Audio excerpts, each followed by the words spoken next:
Hey everybody, it's Ron from Pick Dawgz, and this is Ron's Bank Shop Breakdown. We're going to go over 5 college basketball games for Friday, December 1st, 2023. And if you like what you see, make sure to give this video a big thumbs up and subscribe to our channel. Don't forget to put your college basketball picks in the comment section below. And if you're looking for my best bets, including my $19 Bank Shop best bet, as well as my all-access season pass in college hoops, you can find those at the Premium Picks tab at pickdawgz.com. Alrighty, let's get into it. Here are the games for the first day of the month in December in college basketball. First up, we see Houston and Xavier in the Big 12 Big East battle. This one's going to be 6:30 Eastern. It's going to be on Fox Sports 1. Now, if you watched the Bank Shop Breakdown this year or followed my premium plays, you know I'm not the biggest fan of the Xavier team this season. You know, they lost a lot of production from last year's team, and then on top of that, in the offseason with what the roster they had going into this year, they lost two more key players due to injury for the rest of the season. So I just didn't think, it's a big name program and a legendary head coach in Sean Miller, a great recruiter. But I thought the Musketeers were being priced at the elite program they were last year and years before, but just really weren't that same team, at least in the beginning of the season.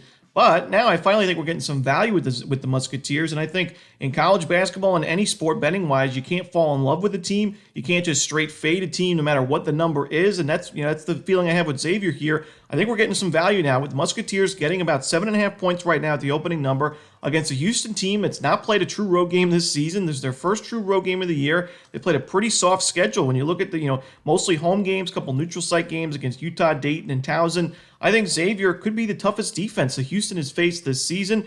Xavier offensively, not my favorite team. They do take quite a few tough shots, but Houston's going to force you to take tough shots no matter what. So at least Xavier's comfortable with this style of play. I think offensively, they're going to take quite a few mid-range jumpers in this ball game. And defensively, like I said, Xavier 28th in adjusted defensive efficiency. They have a very good defensive coach in Sean Miller, and they're one of the best three-point defenses, top 35 in the country, and one of the best two-point defenses, top 45 in the nation in two-point defense. So I think Xavier's defense keeps them in this ball game, and I think it's going to be more of a competitive game than most people expect, especially after Xavier's upset loss to Oakland. We're getting a really good price with the Musketeers. So for the first time this season, give me Xavier. I'll take him plus the points.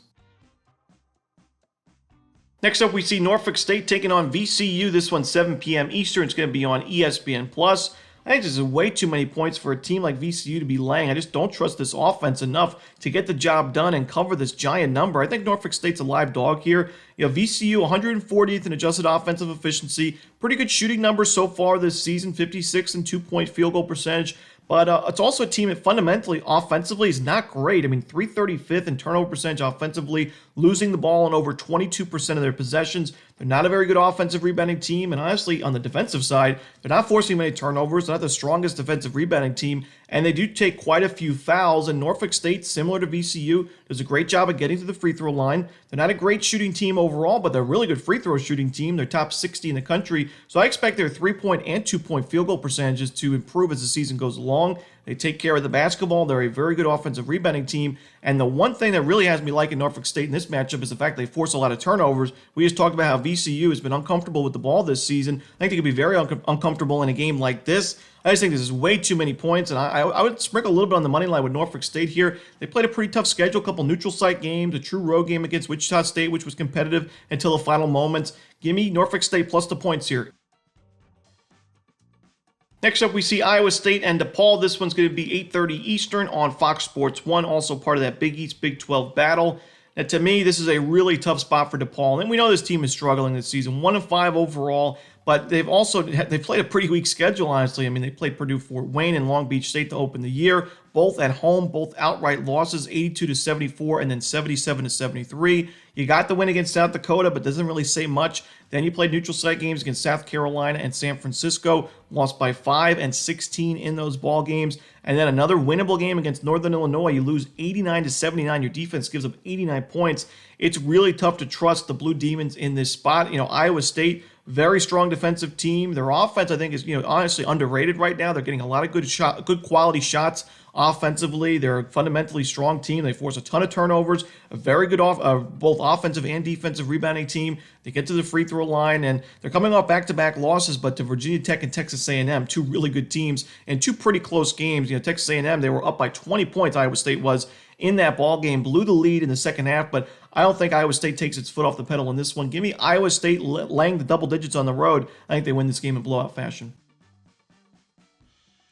Next up, we see Purdue and Northwestern. This one's going to be one of the early season conference games in the Big Ten. It's going to be 9 p.m. Eastern start time and on that Big Ten network. Now, last year, Northwestern was one of 5 teams to beat Purdue outright in the regular season. That was a 64-58 home victory for Northwestern. And it brings me back to the issues we saw with Purdue last season on the road against some of the tougher teams on their schedule. When Purdue played top 100 teams in true road games, they usually did not fare too well, especially when it comes to the margin of victory. A lot of close wins and some outright losses as well. We saw against Nebraska, their first true road game against a top 100 team. They needed overtime to beat them 65-62, barely winning that game.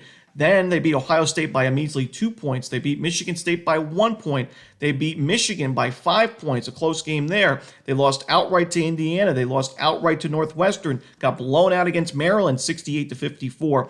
And they only beat Wisconsin by 2 points. So a lot of close games for Purdue and some losses outright when they were on the road in conference play against some of the better teams in the Big Ten. I have a worry for Purdue here. This is their first true road game of the season. Now, they played a really tough schedule this year, but they were all neutral site games against Gonzaga, Tennessee, Marquette. They played a home game against Xavier. But it's a different story when you're playing on the road against a team that's already had success against you like last year. Northwestern is a much better defensive team, I think, than the numbers show right now. Right now, it's 82nd in adjusted defensive efficiency, but they're forcing a lot of tough shots. They force turnovers, and I do think that when the opponents are shooting really well against them right now, but I think that those field goal percentages, especially from three-point range, are going to decrease as the season goes along. The offense is solid for Northwestern. They have an experienced backcourt. They don't turn the ball over much. Pretty good rebounding team that should be able to compete on the glass here with Zach Edey and his really strong Purdue front court. I think it's going to be a competitive game. I do think Purdue wins it in the end, but I think it's going to be another one of those close road victories for Purdue. So give me the points here with Northwestern at home.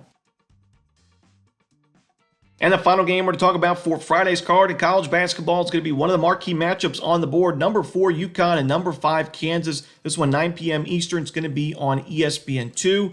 Now, this is not my favorite game on the board betting-wise, but certainly entertainment-wise, this is two top 5 teams going at it. I know a lot of you guys are going to be watching this game, so I definitely wanted to talk about it. And I like the over in this ball game. I just really like both of these offenses right now, and I'm a little bit concerned with the defenses, at least in this particular matchup.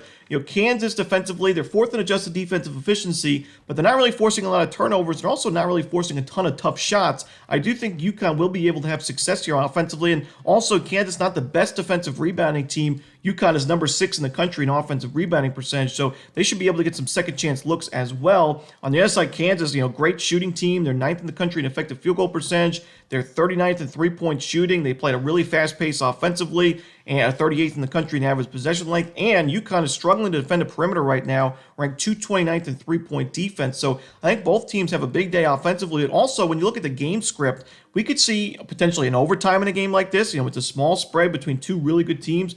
We could see overtime that obviously helps an over. And also, we could see a really close game late where we see one team go up by a couple of points late and the other team has to foul, slow the game down, and try to get back into it. And we're going to probably see some garbage time points in a game like that. So both of those game scripts benefit us.